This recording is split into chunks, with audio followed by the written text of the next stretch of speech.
It sound right, boys.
Sound right, boys.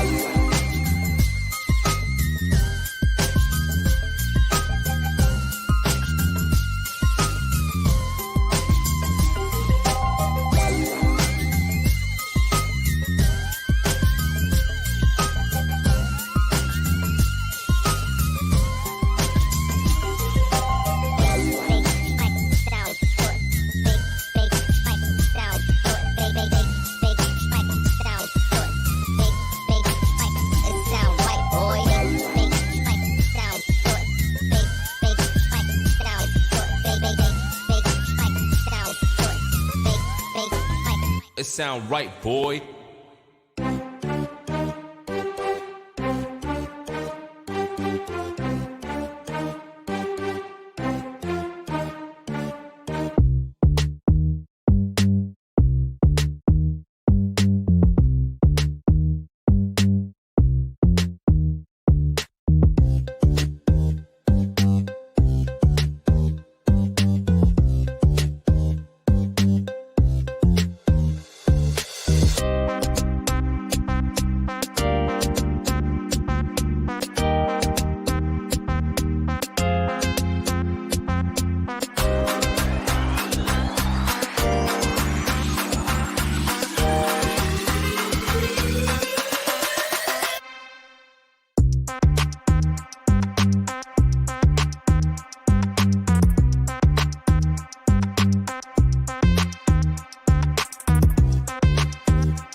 Boa noite, galera. Bem-vindos, bem-vindas todas a mais uma edição do Zup Open Talks, hoje com um convidado para lá de especial para a gente bater um papo muito legal. Recadinhos de sempre, se inscreva no nosso canal se não está inscrito ainda, dá um joinha para curtir nossa live de hoje, está assistindo depois, dá um joinha também para a gente. Temos vagas na Zup, galera, o pessoal vai postar nos comentários, na descrição aí, vem trabalhar com a gente, quer trabalhar numa empresa que realmente pensa no futuro, que desenvolve tecnologia de ponta, que cuida muito do desenvolvimento de pessoas, porque a gente acredita que só com pessoas incríveis você consegue fazer coisas incríveis, então essa é a Zup, vem trabalhar com a gente, falando em desenvolvimento de pessoas, por isso que a gente convidou o nosso convidado aqui de hoje, que é o Kent Beck, vocês vão adorar o papo com ele. Legal? Quem não conhece ainda os nossos projetos open source, por favor, visite opensource.zup.com.br, e a gente tem agora também um fórum para discutir ideias, tirar dúvidas e interagir com as comunidades de open source, fórum.zup.com.br, beleza? Então, sem mais demoras, fazendo minha autodescrição, eu sou um homem branco, tô de cabelo preso, que cresceu por causa da quarentena, tenho uma barba mais branca do que eu gostaria, tô com uma camiseta cinza escrito Zup, tô sentado no meu quarto e atrás de mim tem uma janela aqui com uma cortina branca. Legal? Então, vou chavear para inglês e vou convidar o Kent Beck para vir bater um papo com a gente. Kent, welcome to Zup Open Talks. Thank you very much.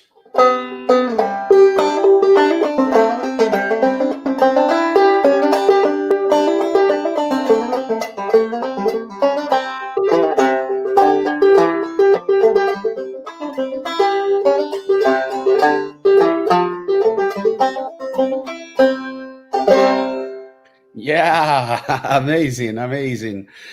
So, great, big collection of guitars you have. People asked about this on our last Open Talks, and it's amazing to see the sound of banjo. It's not a common instrument to find in Brazil. Well, someday soon. Here's hoping. So, Jomar, you asked me to describe myself. Yeah? I'm a middle-aged white guy. I'm as bald as a football, and I have a red beard, which is mostly gray, and I'm wearing a fabulous blue tropical pattern shirt from Fiji. And you're talking directly from California, right? Sunny San Francisco. Today, it's 27 and bright sunshine, which means tomorrow is going to be 10 and fog. But that is summer in San Francisco. Yeah, we are all freezing here in Brazil. It's really, really cold those days. So, Kent, to start our conversation, I was really curious when I first saw on your tweets that you were studying incentives for geeks. And on the first moment, I said, hey, is this a new methodology or a new way of doing things? Then I start reading the materials, the manifesto. What happened that made you start dedicating your time and thoughts for that? So I had been at Facebook for about 5 years. I was coaching lots of engineers, managers, executives. And I saw behavior that was bizarre. People, engineers who should be taking risks and trying things were being very conservative. People would delay implementing things on purpose. And I looked at like, what is going on? And digging in a little bit, I found that many of the incentives for this kind of odd behavior came from the performance review process. So people would feel very nervous about getting a bad performance review. So they would set out their 6-month plan for their OKRs, and 4 months later or 2 months later, everything would have changed. Those OKRs didn't make any sense anymore, but they would continue working on them because they were afraid if they switched, they would only have 4 months to achieve some number going up. Well, and then things would change, but sometimes they would change. And then 2 months later, they only had 2 months to prove their value to the company. I just thought this performance review system, which had worked quite well when I arrived at Facebook in 2011, was now causing people to do things that weren't in the interest of the people, Facebook's users, investors, nobody. As far as I could tell, nobody was being served. So I started commenting on the performance review process and got a little upset. And I was told, it's a really good process and you can't say anything about it. And if there's one way to not get me to shut up about something, it's telling me to shut up about something. So, and that was eventually the reason that I left, because I could see how people's behavior was skewed and hurt for them, for everybody, by this process. And so that got me started thinking about incentives. So it's about 5 years ago now that I started looking at incentives and systems of incentives, and just notice how often the incentives that we experience weren't really created by somebody thinking carefully about the trade-offs. It's just, this other company does things this way, we're going to do things this way too. And, it changes our behavior. It changes our experience of work. And so to do so thoughtlessly, to create those incentives without thinking about, well, what is the space of all incentives? And by incentives here, I don't mean money or just money. I mean the kind of social incentives that we create. So on the team that I manage at Gusto, the incentive is we have tax experts who need to use our software, and we sit down with them and look them in the face while they're trying to use the software. And if it breaks, we see the pain. Boy, talk about an incentive to do a better job next time. That is a powerful incentive, but it has nothing to do with money. This is about, there's this person, they depend on us. We want them to be happy and successful. And that's an incentive to make sure that our software actually works, does the jobs that it needs to do, doesn't have any extra complexity that doesn't need to be there. So when I'm talking about incentives, money is the easiest one, because you just pull it out of your pocket and you say, well, I'll give you a dollar for every line of code you write. Well, you're going to get lines of code because I'm a programmer and I know how to write programs that write programs, and away we go. But that's not really aligned. Those incentives are not aligned with like the incentives of investors, the incentives of managers. Yeah. So about 3 months ago, maybe, I started the Substack, geekincentives.substack.com, to start writing about the topic. And I also host a weekly show with my friend Keith Adams on Twitter Spaces called Incentives for Geeks, where we talk about situations from an incentives perspective. Right? The old me, or rather the younger me, would look at somebody behaving oddly, and I just go, wow, why are they such an idiot? And now I look at it and say, well, what incentives are they experiencing that their behavior seems sensible to them? Because people typically don't do evil and stupid stuff. People think that they are doing the right thing, but for the wrong reasons. And if you can figure out the reasons and change them, you have a much more powerful lever on the situation than if you just walk around shaking your finger at people for not writing tests or not refactoring, or pick your favorite. Does that answer their question? Yeah. It's a great story, and you started the manifesto with a point that I believe it's really important. People create incentive systems all the time, often without realizing it. And Peter Drucker used to say that the culture eats the strategy on the breakfast. And for me, this is what actually happening, because sometimes I've been working with companies where the lack of incentives were creating incentives by themselves. It was strange, because the culture managed how to incentivize people, and most of the times on the wrong behaviors, right? Right. And And you could walk in and give a course on test-driven development, give a course on refactoring, and you would get, and there'd be no noticeable change, except that the people who started behaving in those different ways would all be fired, because the things are the way they are because there's incentives for people to behave that way and to continue behaving that way. And just ignoring the incentives and saying, oh, well, people are just so irrational. That's just narrow-minded and thoughtless.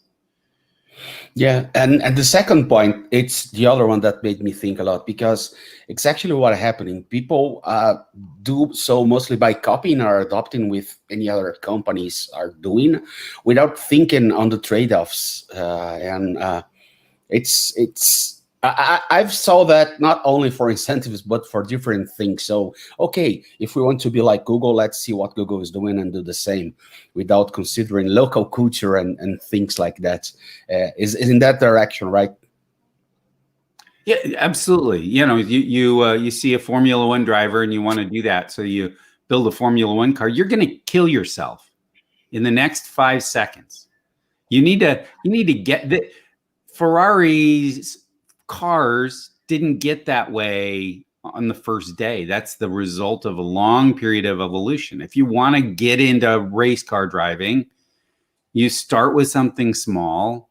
You create, you get a cart that helps you learn the next lesson. But people look at Google and say, oh, I want to be a Google. I want to be a Facebook. I want to be a Netflix. How are they doing things? Let me just copy what they're doing. Well, here's the secret. The descriptions of what Google is doing are 10 years old and completely sanitized, right? That's not what really goes on inside of Google's, say, performance review process. That's the old and the marketing version of what they want people to think they do. So if you copy that, you're copying a stale, twisted version that wouldn't, even if you could copy what they're doing today, it would be bad for you. So this happens all the time. Oh, well, we have a 6-month performance review process. Well, why? What are the trade-offs do you have a performance review process at all? There's times it's not useful, and then maybe it becomes useful. Maybe you can solve your problem in other ways. But people aren't exploring the space of all possible. Well, what if it's a 1-month cycle? What if it's a 6-month cycle? What if it's a 1-year cycle? What if it's a 2-year cycle? Right? There's just one dimension of frequency of review. Then you say, well, okay, what are the consequences of the cycle? Is money involved? Is stock compensation involved? Do we fire on the basis of the performance review cycle? That's another dimension, and you could explore all the possibilities along that dimension, but people don't. They just say, well, what does Netflix do? What does Google do? We're just going to copy that. Well, there's this gigantic universe of possible incentive systems out there, and we're all camped in the same little tiny corner of it. And that frustrates the hell out of me for reasons that come out in the rest of the Geek Incentives Manifesto. Yeah, this think of copying what a company does. It's probably something that they don't do anymore.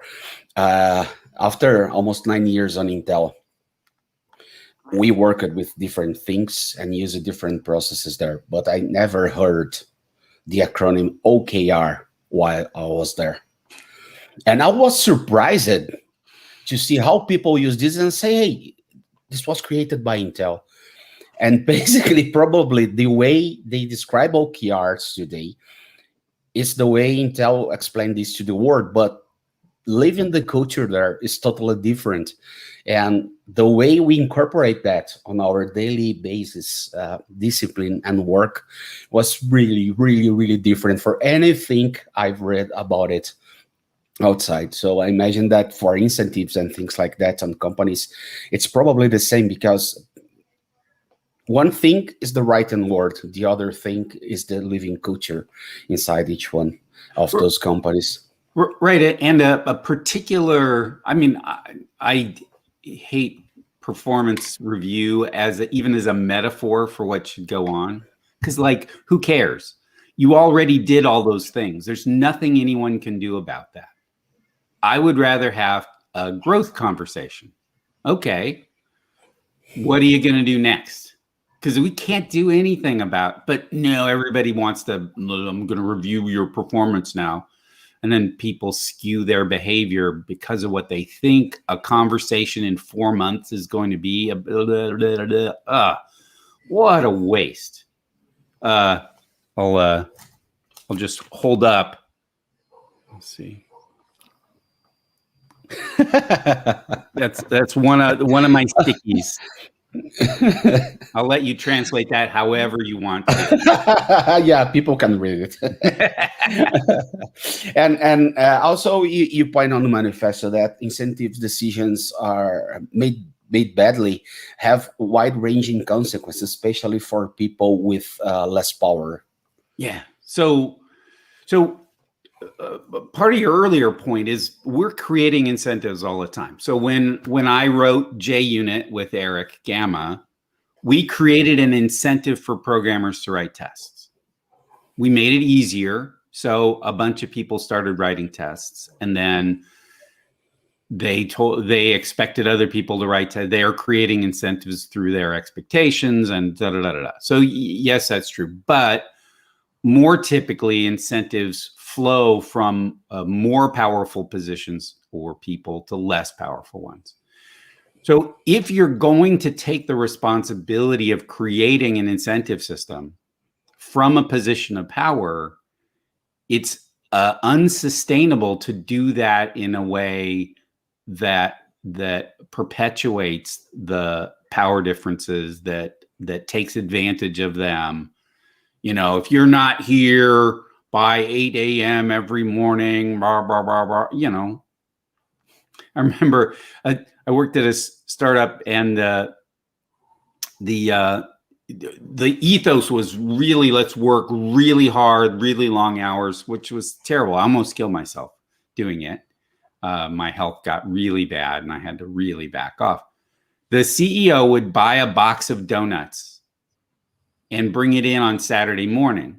And then one Monday, he called the whole company meeting, and he just threw a tantrum because the donuts weren't all eaten, because that proved that people weren't really there working hard enough. So we just created a little rotation of the people who lived near the office, and they would come in on Sunday night and throw away the donuts. You know, I just like, guys. This is really great. And Cesar is asking something really cool here on the chat. It's about knowledge sharing. Basically, companies work too much on incentives for based on sales. And how do you think we can create incentives around knowledge sharing inside corporations? I think that exclusively through social mechanisms. So something like status or reputation creates powerful incentives. If you're the expert at performance and people come to you and ask questions, that feels good.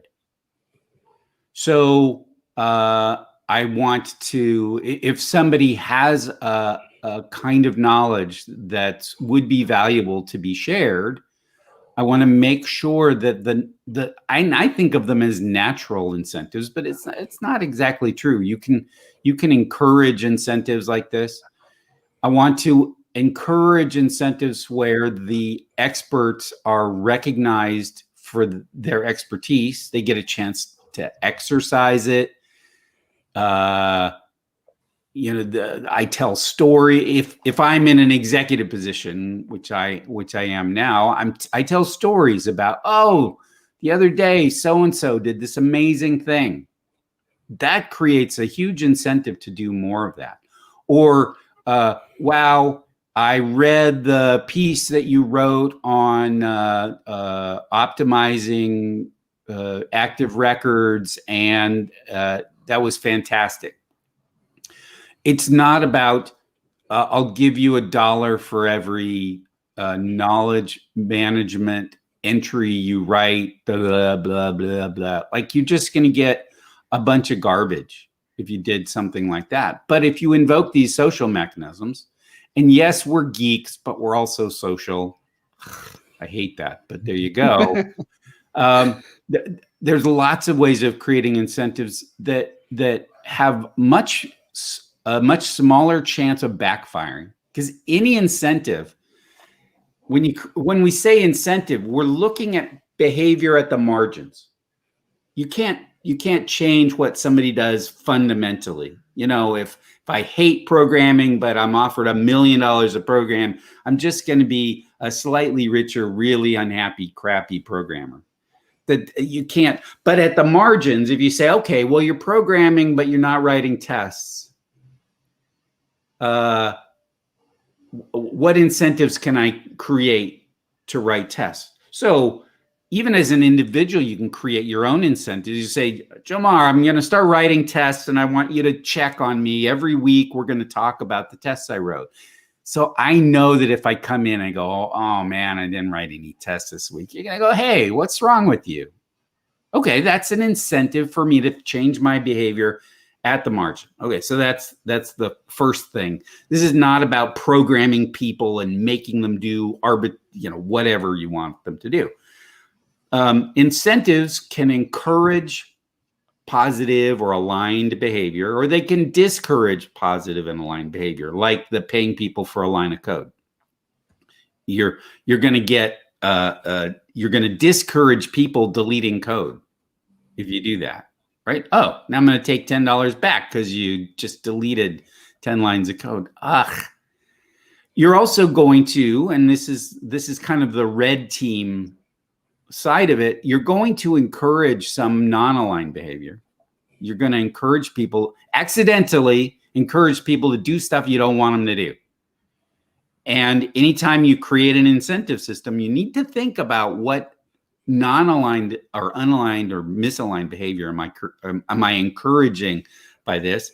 And you're going to discourage some unaligned behavior. So you got this matrix, and anytime you create incentives, I think this is why it's called Geek Incentives and not, incentives for artists or something. I want to think about that 2x2 matrix and what am I doing in each of the cells in that matrix. Oh, this is really great. We have another one here. How to avoid a culture of rock stars if use incentives like status and social position? So by rock star, I assume the questioner means that some of those negative behaviors. I'm so cool. You have to do what I tell you to do because I'm a rock star and you're not.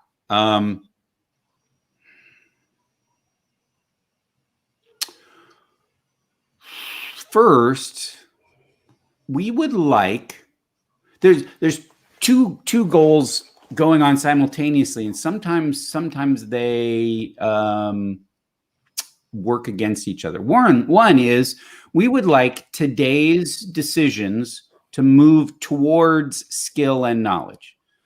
So in general, this is just sort of the right people making the decisions. But we also have to work towards tomorrow's decisions. So me as a tech lead, I might know how to make a decision, but I should also be thinking about the people with less structural power around me. And sometimes, even often, or maybe even always, I should take a decision that I'm responsible for and give it to someone for whom that decision will be a learning experience. If, and this is this, like at a tactical level, people complain about pair programming with a junior and a senior across a power differential. And I say it can work just fine. It can be a disaster, right? If the more powerful person is, hey, step aside, little lady, let me show you how this is done. It's awful. If the senior, if the empowered person in that pair, though, goes in thinking of this as a teaching opportunity, not how can I impress the other person, or how can I reinforce my status? Like, no, that's not how you do that. If instead I walk into it as a teacher, not as a programmer, I'm going to spend a bunch of my brain power thinking, how can I help this other person learn the most? But in order for me to do that, I have to first be secure in myself. Like, I have to think, okay, I have enough. I have enough recognition. I have enough status. I have enough autonomy. I have enough safety in this situation. And that's personal work for me to do. And I need to do that. So if rock stars start appearing, then in this, I'm better than you, and I'm going to force you to reinforce that for me, then leadership needs to step up and say, oh, that's not how I understand. Let me tell you a story of a time I was an asshole just this way. And you can get better. You can do better. I'm sure you can do better than that. Yeah, I really enjoy this, what you said about giving people the right challenges and allowing them to take hard decisions as a learning path. I think for me as an executive, it was probably the most painful lesson that I have, because you don't give room for people to grow without allowing them to take their own decisions and thinking about what they want to do and things like that. And for me, this is really, really key to develop people. And when we say learning opportunity, that means they might make a mistake. Yeah, you need to protect them from the largest downside consequences of that. And you need to let them experience the smaller downside consequences. It's a little like children, where if your kid's playing and they're swinging a little too high, but nothing's going to happen to them, just let them do it. Then they fall down and they skin their knee, and then they come to you, and then you take care of it. And then they learn a lesson about that. That is also what it means to be a senior engineer. It's not that you're better at creating value than anybody else. It's that you're better at helping other people improve. I used to explain people the difference between knowledge and information. Information is when your mom say, hey, don't put your finger on the power outlet or you will be electrocuted. This is information. Knowledge is what you gain when you do that for the first time. So there's only one way to getting knowledge, and I think I really enjoy this way of explaining this. And also, how do you think about how can, after you define a set of incentives for people, how is the best way of measuring if it's working or not? Is looking on the behavior, if it is marginally changing? Yeah, you look at the behavior. You have to be careful to look at the behavior in a way that doesn't change the behavior. So, this is one from Facebook. In the performance review tool that all the managers would look at and say, if they wanted to compare somebody from this organization to that organization, someone added a number of lines of code touched in the last 6 months. And my head exploded. I just like, this we all know this is a bad idea. We like, nobody thinks this is a good idea, and yet we're doing it. Why are we doing it? Well, we don't have any other information. Well, sure you do. If you summarize, or the more recent example is your GitHub activity, the little day by day, green, red, whatever it is, and people put up their GitHub porn about how many days in a row they've blah blah blah. Like, I couldn't possibly care. If that's how you measure, then that's what you're going to get. But you're not going to get real improvement. So yes, you have to look at the behavior, especially in those marginal spots.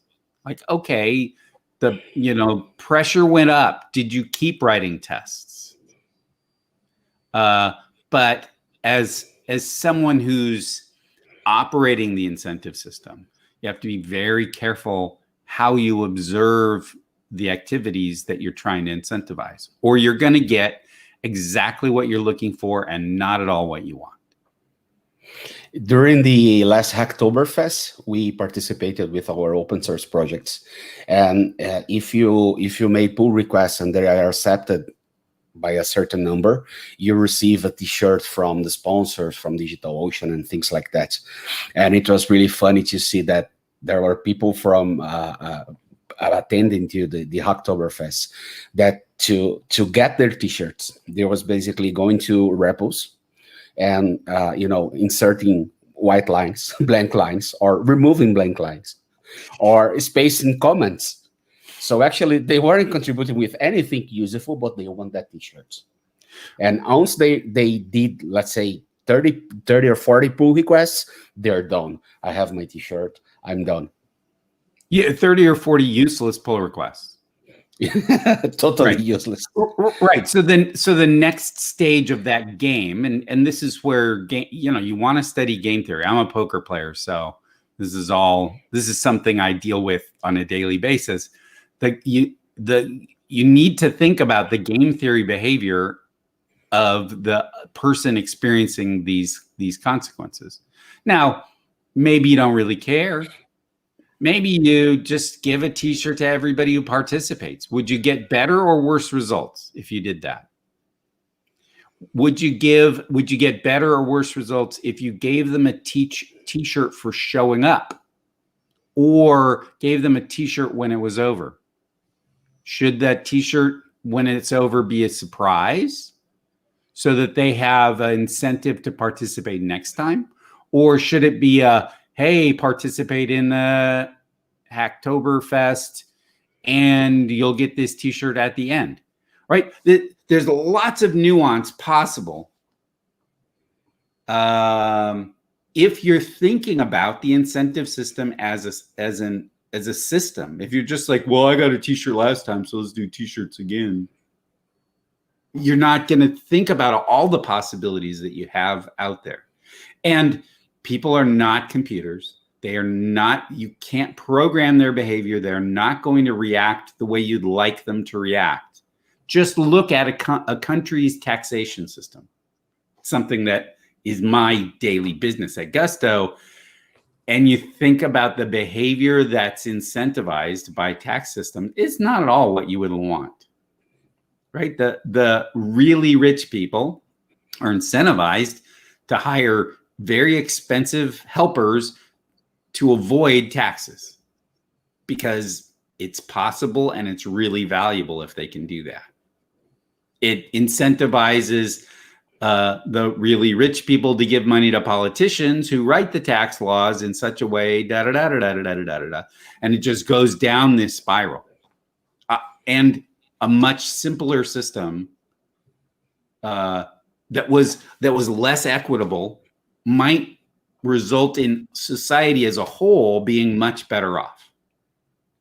But of course, the people who have a privileged position in that incentive system really don't want it to change. And I understand, I'm not blaming them. If I was a really rich person, I would probably play the game. Absolutely. Yeah, this answered one question that someone made on the beginning of the conversation, that it was related in how we can expand these incentives for geeks and think about to improve the society with them. I think you just gave a good example on this. And also we have another one from Otavio here. Kent, how do you balance a good incentive to drive behavior and financial growth and appropriately reward the team person at the same time? Yeah, and it's $1 billion question, by the way. And this is the $1 billion or maybe even $1 trillion question.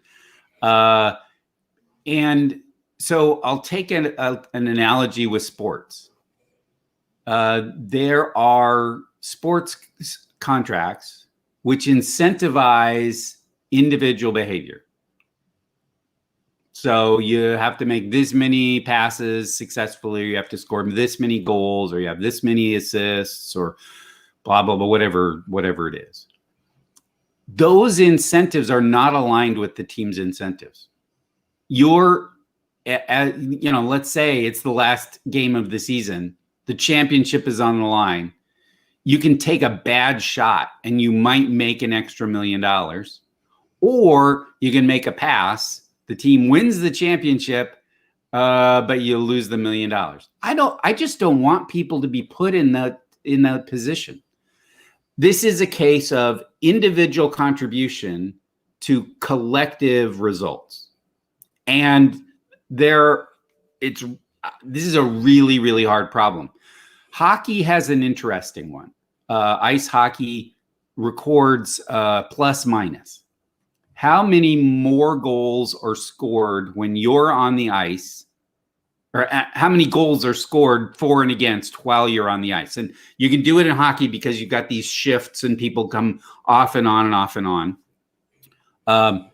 It's a tough one because like somebody who doesn't play very often is going to have a low score, not because they're bad, but just because they don't play very often. That's the closest individual contribution to collective results number that I know of, though. I don't know how to do that for programming, for example.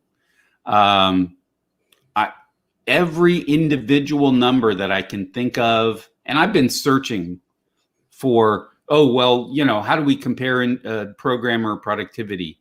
You don't. The first thing, because what are the units? Lines of code, we know that's wrong. Function points, that was just made up dry lab garbage. Number of widgets on a user interface, that's going to get you a user interface with lots of widgets, I promise. Like anything short of the profitability of the company is going to incentivize behavior that's not aligned with the goals of the large organization.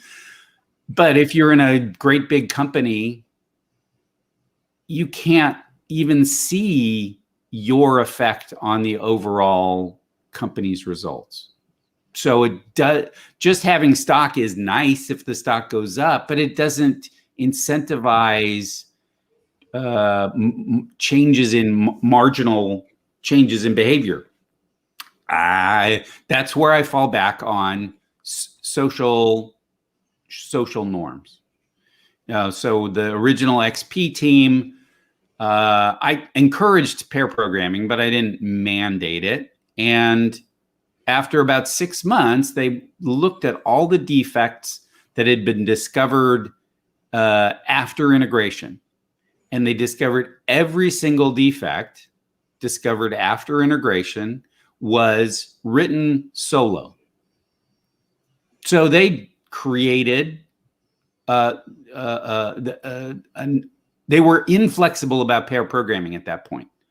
Not because I said so, but it was the social norm. Somebody be programming by themselves and you'd see them and you just walk over and go, hey, man, what you working on? Let's see this. It's entirely social. It was pretty dang aligned with the team's success, which was pretty dang aligned with the company's success. And those kinds of incentives don't carry with it the possibility of people gaming the system or unintended consequences nearly to the degree of, okay, we're going to pay you for each test you write. Now, I will do symbolic things like somebody's not writing a test. They haven't even written their first test. And they're like, nah, I don't know. It seems like it'd be too hard. Like, I'll get them a bottle of champagne for the first test they write. Sure. I'm not gonna tell them that beforehand or get a crappy test, but I'll celebrate the fact that they tried something that was difficult and did it. Sure. I send a fair amount of champagne around. You once wrote that people were not machines. Then you mentioned that you went through a period on your early exploration of software process where you thought of people as machines with a whole bunch of control knobs. And your job at the time was to find exactly the right settings for those knobs. And this Did inhuman. I say that? I don't remember saying that. And it was inhuman and ineffective, which I quickly figured out. Okay, eventually I figured it out. And what was the facts that made you change this way of thinking? I think just looking at people's faces. You know, you can bully someone into writing their first test, and just their face when they do it is like, yeah, screw you. Like, all right, I'll type. You want me to type @test? Fine, I typed it. As opposed to, I wanted to do this refactoring. And I thought, oh, I'm sure I'm going to break something. And I did it. And I ran the tests and they were all green. Oof. Pop. Yeah. And Kent, after creating TDD, part of the Agile and XP and things like that, you are working as a manager now. Yeah. The first time since 1988. Yes. Yeah. And how is that experience? I'm doing all the same stupid crap that I complain about managers.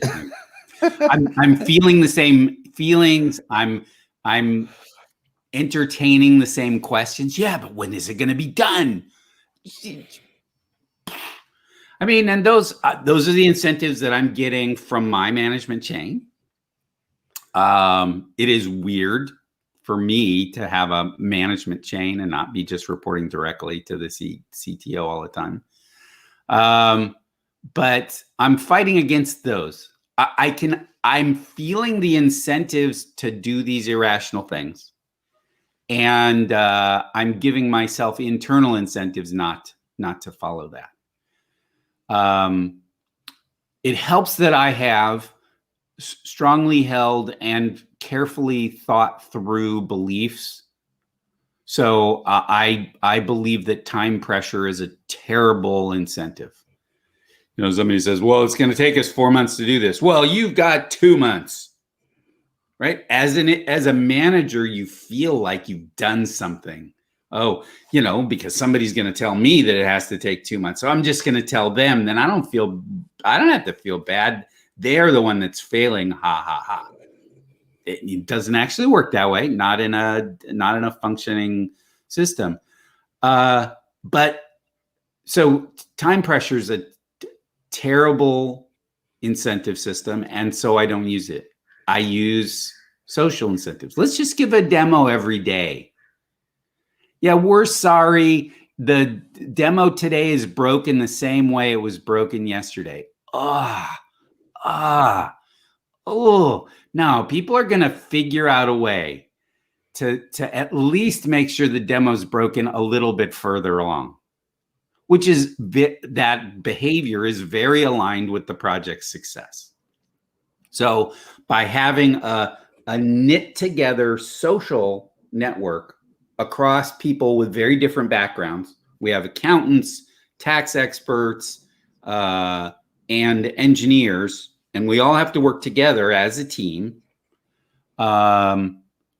If we're all knit together and we all know each other and we all kind of have human connections, that's a powerful incentive for people to behave in reasonable ways. So I have it, and it does create a lot of pressure. I'm not going to, this isn't easy. This isn't, oh, you need to treat your teams nicely so that keep programming. It's a pressure environment. People are getting paid to do a job, but there's a wide variety of ways in which they could do that job. And I want to create incentives for them to do the job in effective ways. And short feedback loops in a connected social network is the most aligned set of incentives that I know of. Yeah, and thinking about the career in IT specifically, there is a kind of general idea today that the best managers came from engineering, or people need to come from an engineering area to be a good IT or team management manager. What do you think about this?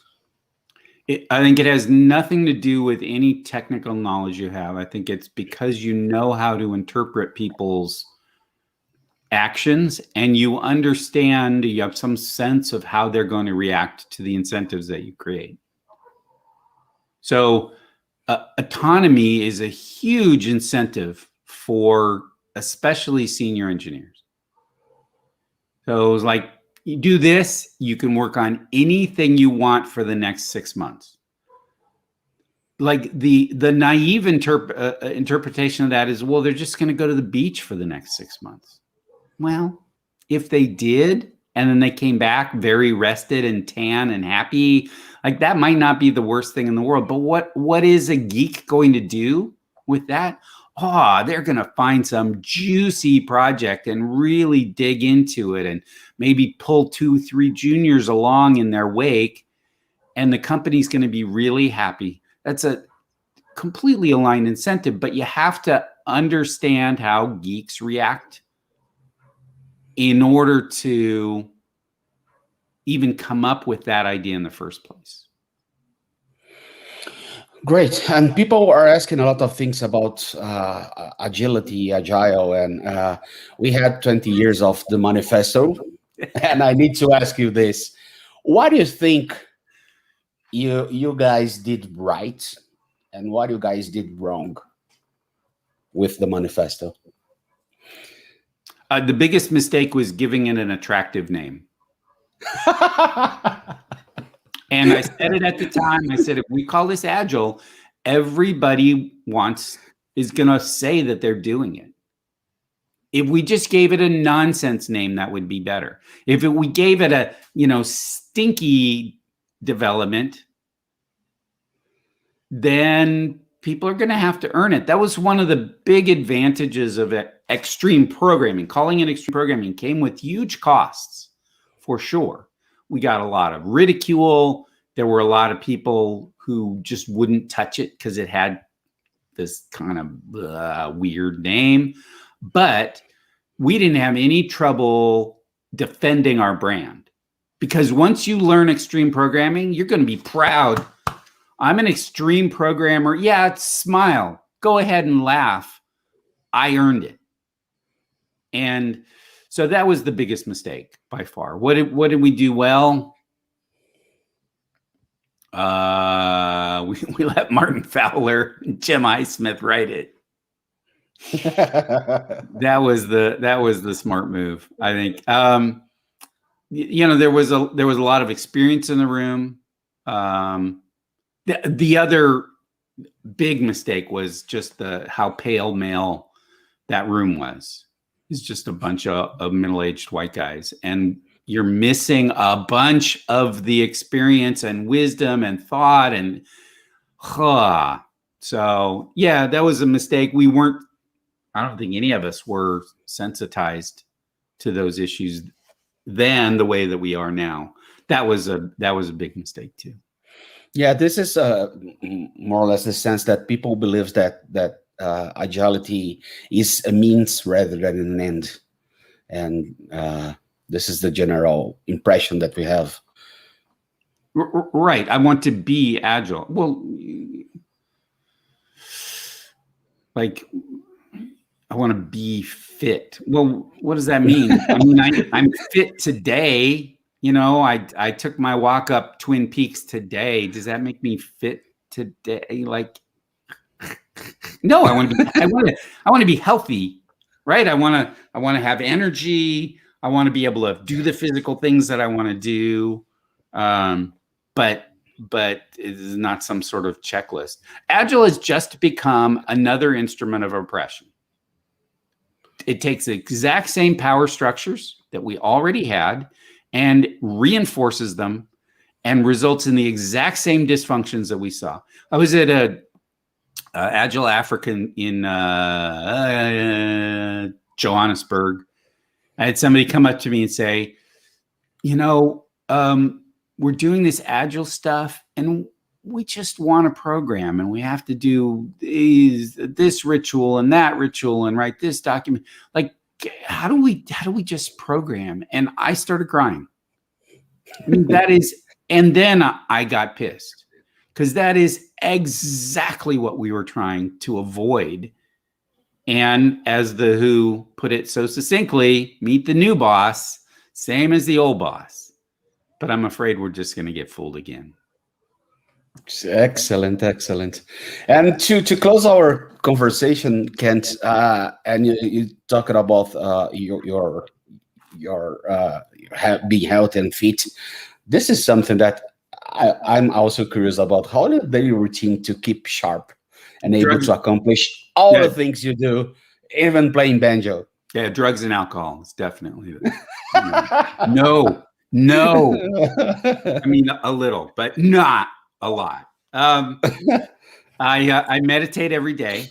I start my day with meditation, and I don't know if it works, and I don't care because it works. I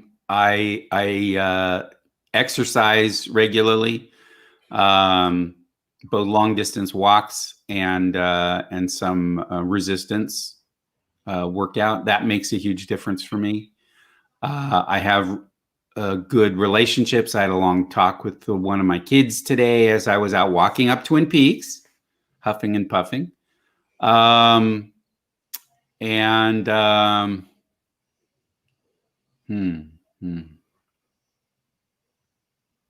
Yeah, I think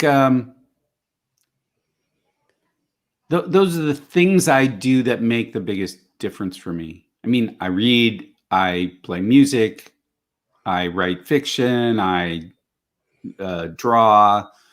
So there's some creative output every day, and I think that's helpful for me. But you know, some days I do more, and some days I do less, and that's fine.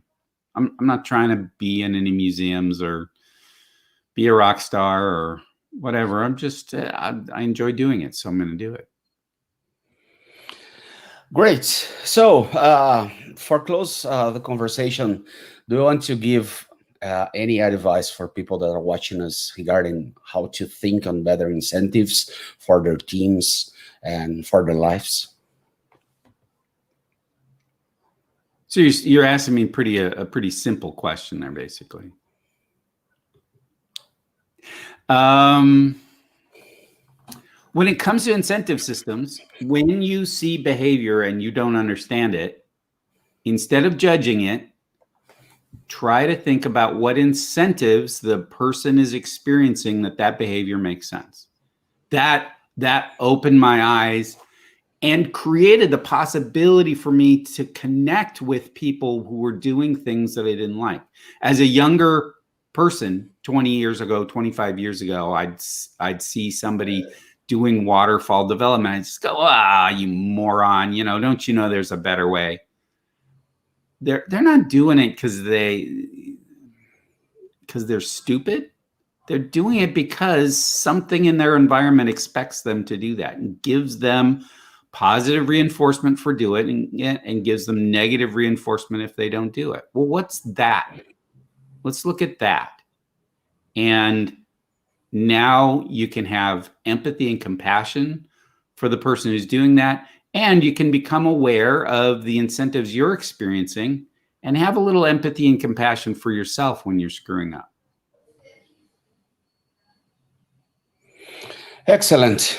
So, my friend, thank you so much for the conversation. For me, Thank we you, could stay Jamar. here for another couple of hours talking. I hope we can have, I told you that a year ago. Next year, we're going to be out of the pandemics and you'll be here in Brazil.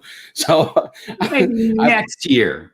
maybe next year you can be here. It will be a pleasure to receive you here at Zup and meet everyone here. Thank you so much. I would love it. Thank you.